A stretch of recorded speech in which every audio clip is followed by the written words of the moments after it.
नमस्कार.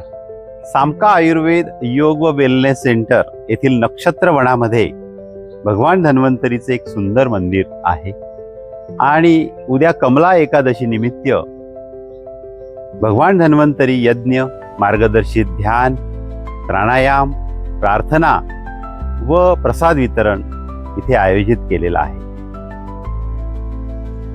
एकादशी, उपवास याचा काय संबंध आहे आयुर्वेदामध्ये आणि याचा शरीरावर व मनावर काय इफेक्ट होतो? एकादशी मध्ये जर उपवास केला तर आपल्याला पोटाचे विकारापासून तर कॅन्सर पर्यंतचे सर्व विकार हे एकादशीच्या उपवासाने कमी होतात. म्हणजे उपवास ही एक चिकित्सा आहे. दुसरं महत्वाचं की आपण इथे यज्ञ करणार आहोत.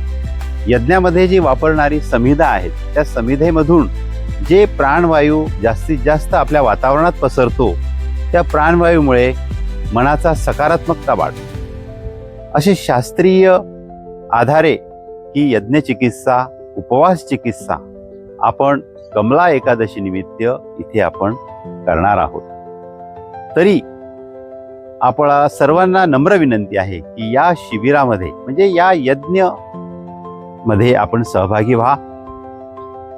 उपवास आपण या दिवशी जर केला, जसं आमचे गुरुवर्य नाना म्हणायचे की एक आठवड्यातून एक छोटा उपवास गुरुवार किंवा शनिवार वगैरे, किंवा 15 दिवसातून एक मोठा उपवास म्हणजे एकादशी जर केला तर आपल्याला हृदयरोग, उच्च रक्तदाब व मधुमेह हे 3 व्याधी हे होतच नाही.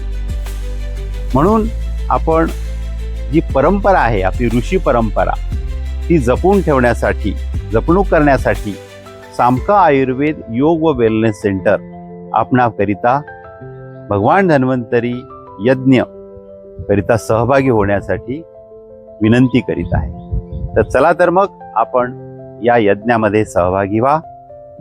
नमस्कार.